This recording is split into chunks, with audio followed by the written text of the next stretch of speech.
So the next problem state is quantity discount percentage correlation. Quantity discount percentage correlation. So for this I have this worksheet here.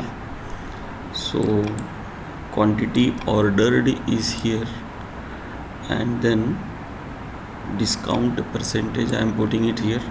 Here again Tableau need to convert these to the dimensions to get the chart which is required. I will swap this so that quantity ordered is on y-axis and discount percentage in on x-axis. So as the discount percentage is increasing, the quantity ordered is increasing, so it is showing some correlation between this. One more thing what we can do here is we can change the range of values. So I am putting a filter over here.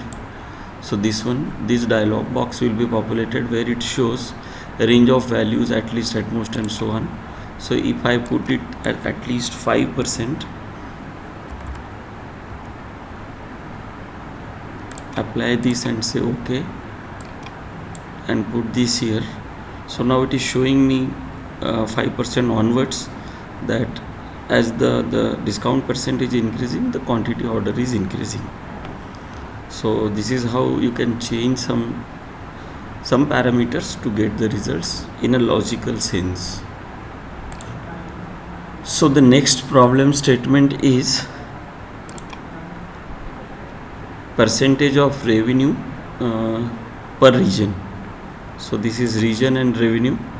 So again I will select a dimension, that is region here, okay, and total revenue I am having as a measure over here.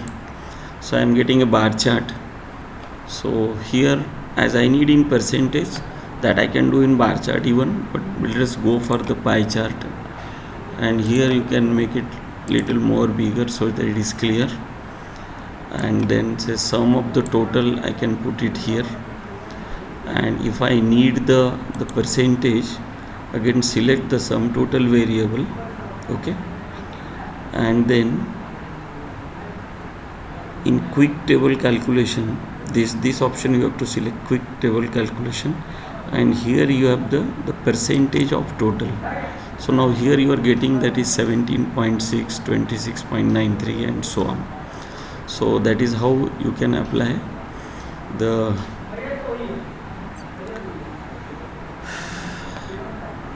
percentage to your visual.